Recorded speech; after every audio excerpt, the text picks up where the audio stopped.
Video like जरूर कर लीजिए और ऐसे वीडियो लगातार फ्री में पाने के लिए चैनल को तुरंत सब्सक्राइब कर लीजिए और बेल आइकन को जरूर टैप कर लीजिए ताकि आगे भी सारे वीडियो आपको मिलते रहे। यूट्यूब में फॉलो करते हैं तो प्लीज ये वाला फ्री टेलीग्राम चैनल जरूर ज्वाइन कर लीजिएगा। सारे नोटिफिकेशन सारे अपडेट यहीं पे आते हैं, ध्यान रखिए।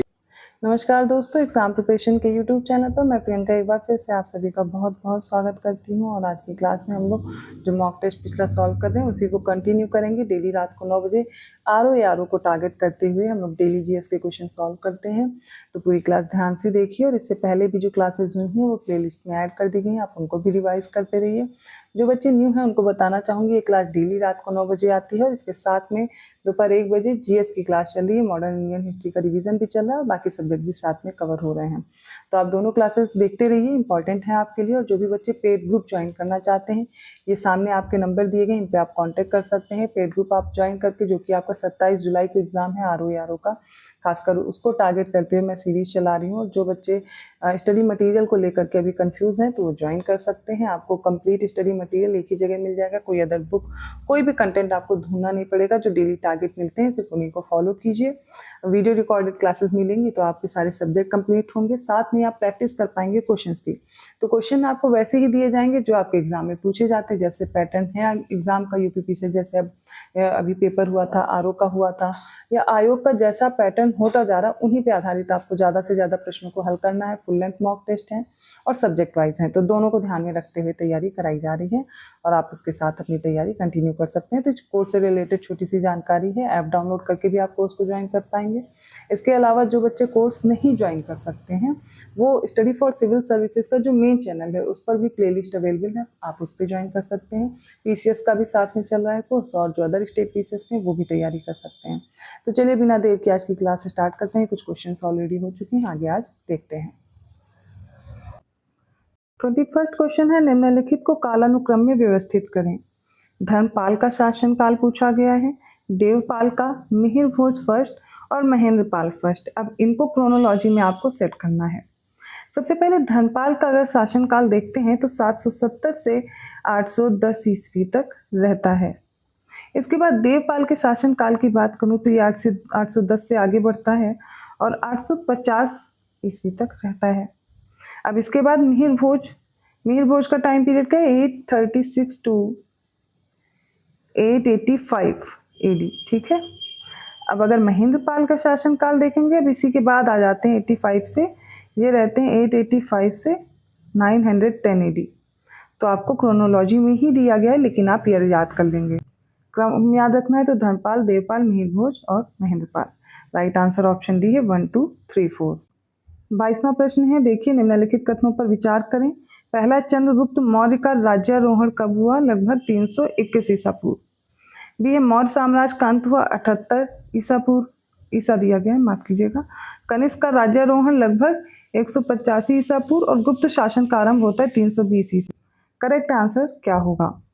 तो चंद्रगुप्त मौर्य का जो राज्यारोहण हुआ वो 321 ईसा पूर्व हुआ था। मौर्य साम्राज्य का अंत हुआ 185 एडी में, ठीक है, ईसा पूर्व, माफ कीजिएगा बीसी दिया गया, ठीक है। और जो कनिष्क का राज्यारोहण है वो कब हुआ? तो 78 एडी में। गुप्त शासन का आरंभ हुआ था 320 ईस्वी में, 320 एडी में। यहाँ पर 1 और 4 करेक्ट है, राइट आंसर ऑप्शन ए हो जाएगा। 23rd क्वेश्चन है, घाघरा का युद्ध, चौसा का युद्ध, धर्मत का युद्ध और वांडीवॉर्स का युद्ध इनके ईयर के साथ मैच करेंगे, ठीक है।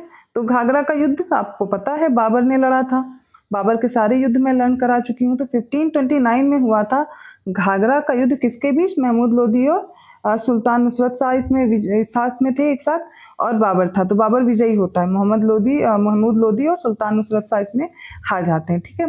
फिर चौसा का युद्ध है, ये कब हो? 1539 में, याद करो कब? शेरशाह सूरी और हुमायूं के बीच कौन जीतता है? इसमें शेरशाह सूरी जीत जाता है।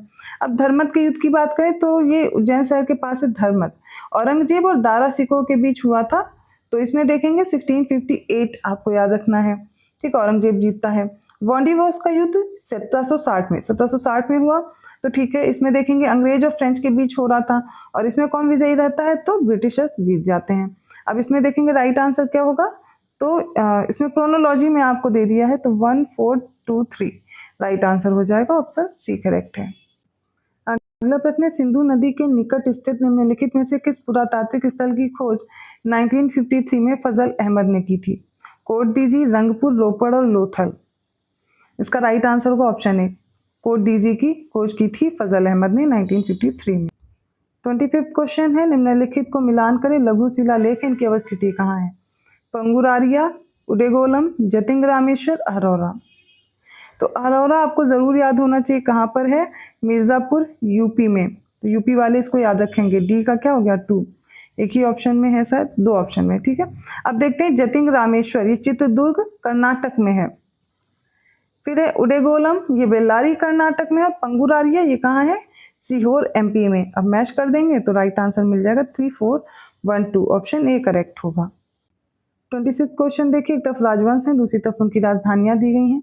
पल्लव, राष्ट्रकूट, कदम्ब और काकतीय राजवंश हैं। इनकी राजधानियां बनवासी, कांचीपुरम, वारंगल और मान्यखेत है। पल्लव वंश की क्या थी, कांचीपुरम थी। इसके संस्थापक कौन है पल्लव के, सिंह विष्णु। राष्ट्रकूट वंश, इसकी राजधानी मान्यखेत है, और मान्यखेत, ठीक है। तो राष्ट्रकूट वंश की जो संस्थापक है वो दंतीदुर्ग थे। कदम्ब वंश, मयूर शर्मन इसके संस्थापक थे, वनवासी इनकी राजधानी थी। काकतीय वंश, ठीक है, ये वारंगल इनकी राजधानी हो जाएगी।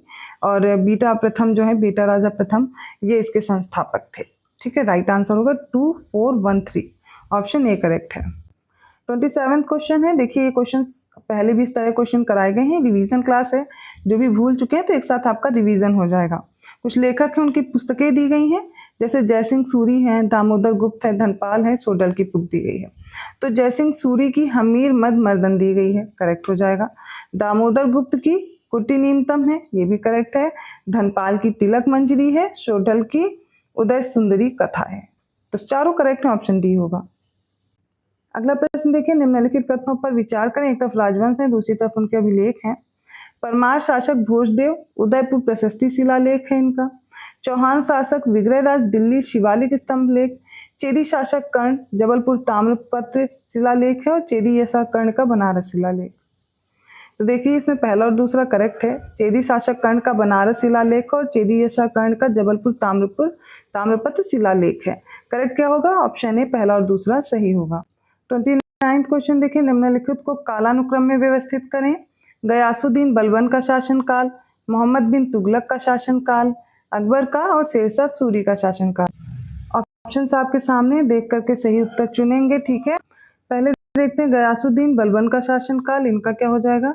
तो बलबन का था 1266 से 1266 से 1287, ठीक है। मोहम्मद बिन तुगलक का क्या था, तो 1325 से 1351 था, 1325 से 1351।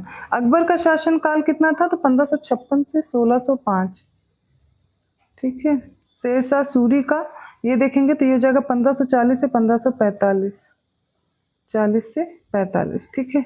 अब इनको अरेंज करेंगे तो 1, 2, 4, 3, ऑप्शन ए सही है। 30वां प्रश्न देखिए, निम्नलिखित कथनों पर विचार करें। सबसे पहला, दीवाने मुस्तखराज, ये किसने बनवाया था, अलाउद्दीन खिलजी ने। ये एक वित्त विभाग था, दीवाने मुस्तखराज।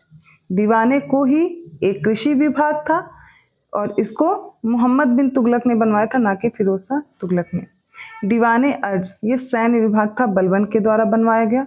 और दीवाने इश्तियाक, ये पेंशन विभाग था, फिरोज शाह तुगलक के द्वारा, ना कि मोहम्मद बिन तुगलक। कंफ्यूज मत होइए, फिर से देख लीजिए। दीवाने मुस्तखराज अलाउद्दीन खिलजी का है, दीवाने को ही मोहम्मद बिन तुगलक, दीवाने अर्ज बलबन, दीवाने इश्तियाक फिरोज शाह तुगलक। करेक्ट आंसर होगा ऑप्शन बी, 1 और 3 करेक्ट हैं।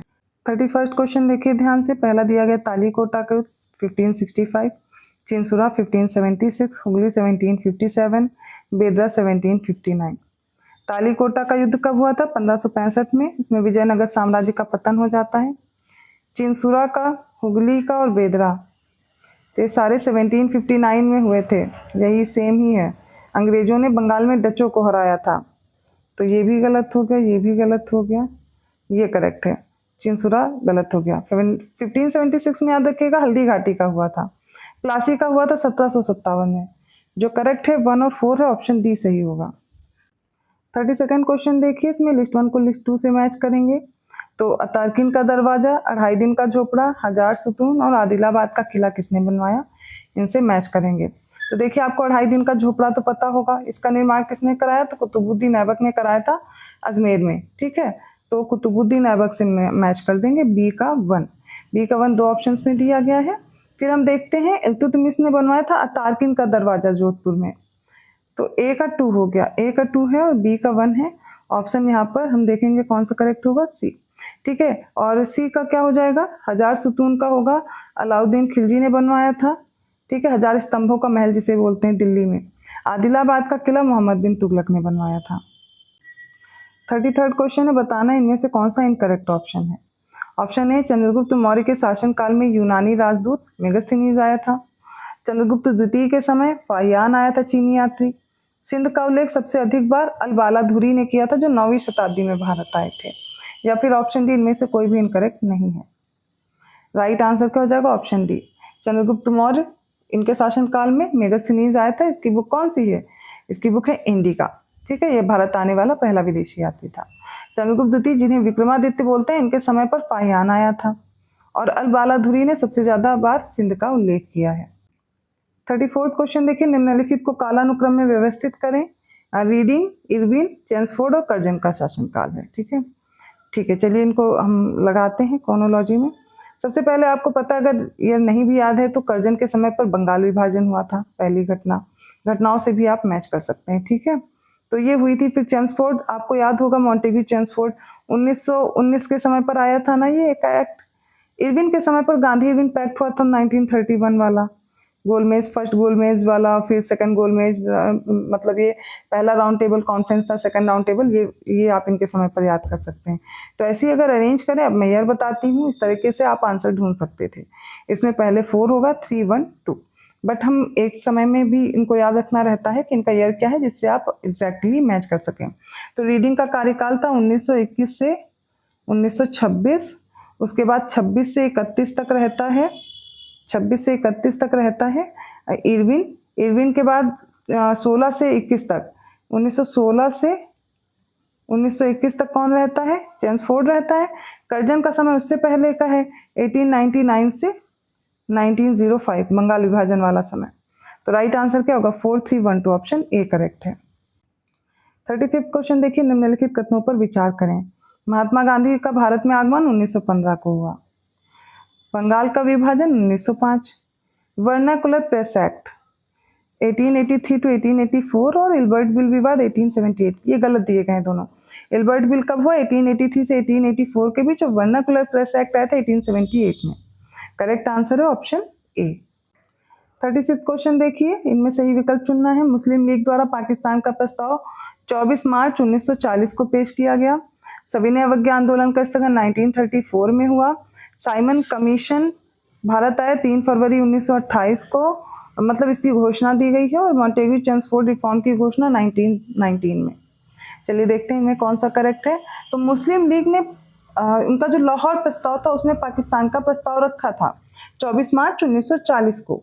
सविनय अवज्ञा आंदोलन स्थगित कब हुआ, 1934 में। और साइमन कमीशन मुंबई कब पहुंचा था, तो 3 फरवरी 1928 को, जबकि इसकी घोषणा 8 नवंबर 1927 को ही हो गई थी। मॉन्टेग्यू चेम्सफोर्ड रिफॉर्म की घोषणा कब होती है, 1919 ईस्वी में। राइट आंसर होगा ऑप्शन बी, पहला, दूसरा और चौथा करेक्ट है। 37 क्वेश्चन देखिए, पहला है सती प्रथा का निषेध 1829 में हुआ। बंगाल में स्थायी जमींदारी बंदोबस्त 1793 में, कॉर्नवालिस, याद रखिएगा। रंजीत सिंह और अंग्रेजों के बीच अमृतसर की जो संधि वो 1809 में हुई, ये भी करेक्ट है। और चार्ल्स वुड का शिक्षा पर घोषणा पत्र 1854 में आया। ठीक है, ये भी करेक्ट है। राइट आंसर ऑप्शन डी है, सारे पेयर करेक्ट दिए गए हैं। 38 क्वेश्चन देखिए, निम्नलिखित को कालानुक्रम में व्यवस्थित करें। जलियांवाला बाग हत्याकांड, भारत छोड़ो आंदोलन, बारदोली में किसान आंदोलन, चंपारण। तो देखिए जलियांवाला बाग कब हुआ, अप्रैल 1919, 13 अप्रैल 1919। भारत छोड़ो आंदोलन अगस्त 1942। बारदोली में किसान आंदोलन 1928। चंपारण 1917। मैच करेंगे तो 4, 1, 3, 2, ऑप्शन डी होगा। 39 क्वेश्चन देखिए, कुछ घटनाएं दी गई, जैसे 16 अगस्त 1946 को मुस्लिम लीग ने प्रत्यक्ष कार्यवाही दिवस की घोषणा की। 1784 में एशियाटिक सोसाइटी स्टैब्लिश हुआ विलियम जोन्स के द्वारा। 1801 में वेलेजली द्वारा सहायक संधि अवध में लागू की गई। 10 मई 1857 को मेरठ में सैनिक विद्रोह हो जाता है। इसमें देखिए सारे ही करेक्ट हैं, ऑप्शन डी सही होगा। 40वां प्रश्न देखिए, इसमें बताएगा सर्वेंट्स ऑफ इंडिया सोसाइटी की स्थापना किसने की? गोपाल कृष्ण गोखले, 1905 का समय याद रखिएगा, ठीक है, और बंबई में की थी। आर्य समाज की स्वामी दयानंद सरस्वती, 1875 बंबई में, ये भी करेक्ट है। सोशल सर्विस लीग की किसने स्थापना की? तो श्री नारायण मल्हार जोशी, 1911 बंबई, ये भी करेक्ट है, ऑप्शन डी सही होगा। तो आज के इंपॉर्टेंट क्वेश्चंस थे, आई होप आपको समझ में आए होंगे। किसी भी क्वेश्चन में किसी प्रकार का डाउट है आप कमेंट करके पूछ सकते हैं, और ये क्वेश्चन ऐसे ही ठीक आपके एग्जाम में पूछे जाते हैं। आप सभी की डिमांड थी क्रोनोलॉजी वाले क्वेश्चन, स्टेटमेंट वाले क्वेश्चन, ये सब ज़्यादा इंक्लूड कीजिए, तो ऐसे क्वेश्चन मैं आपको करा रही हूँ। बेहतर ढंग से सॉल्व करते रहिए। पेड कोर्स में इंटरेस्टेड हैं, डिस्क्रिप्शन बॉक्स में नंबर दिए गए, उन पर कॉन्टैक्ट करके जानकारी ले सकते हैं। मैं मिलती हूँ ऐसे ही इंपॉर्टेंट क्वेश्चन के साथ अगली क्लास में, तब तक के लिए धन्यवाद।